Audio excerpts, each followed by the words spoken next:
Leo tulikutana hapa AGS Center na tukajadili mambo yote kuhusu AGS ama njia mbadala ya namna watu wetu tutawasaidia kutatua matatizo yao badala kufuata shughuli za koti ambayo inachukua muda mrefu, lakini tu AGS itakuwa na weka kazi wa rahisi, kesi zitaamuliwa mapema sana, haitachukua muda mrefu.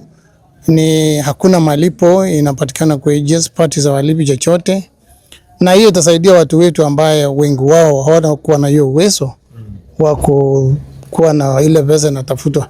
Kama sio kesi za kawaida kotini inachukua muda mrefu, ina mambo ya fedha iko ndani, mawakili pia wanahitaji washughulikiwe, ambayo ilikuwa ni challenge kubwa kwa watu wetu wengi. Nachukua hii nafasi kushukuru county government yetu kwa kuingia ndani na kushikilia AGS na kusupport kwa njia yoyote, na pia judiciary kwa kuweka mkono kuruhusu sisi kufanya hii kazi ya kusaidia watu wetu nje ya litigation ya kawaida cases.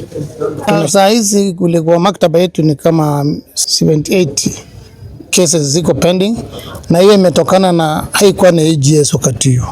AGS hii imesaliwa upya. Ilikuwa muda yenye ilikuwa imesimama na iko ikiendelea. Kwa hivyo 78 kwa sasa ni inaonekana kama ni kesi mingi, lakini tukianza kazi hiyo kesi ni kidogo sana. Tutamaliza kwa wakati. Kutoka kesho na kuendelea kumbele, AGS itakuwa inafanya cases hapa kwa AGS Center. Wale wote mko na macases mjue kwa tuwashughulikia, haitakaa tena. Kwa majina ni Eraga Samuel Manman, nikiwakilisha Council of Elders Turkana County kwa ofisi wa AGS. Ile ningependa tu kusema ni kwamba ninashukuru kwa jambo ambayo imefanyika kwa leo, kwa sababu hii imeweka ofisi wa AGS Alternative Justice System kwa njia ya uwazi ya kumfanya watu wetu waelewe ofisi hii kazi yake hasa ni gani. Na ile ningeomba sana, kuna jinsi pile watu wetu wanafanya cases kule nje, na ningeomba sana mfadhili kama inaweza patikana itusaidie namna ya kuweza kumshawishi ama kusanya watu wetu wa Council of Elders Turkana County at least wapate elimu ya namna sheria na utamaduni mahali na kutania na mahali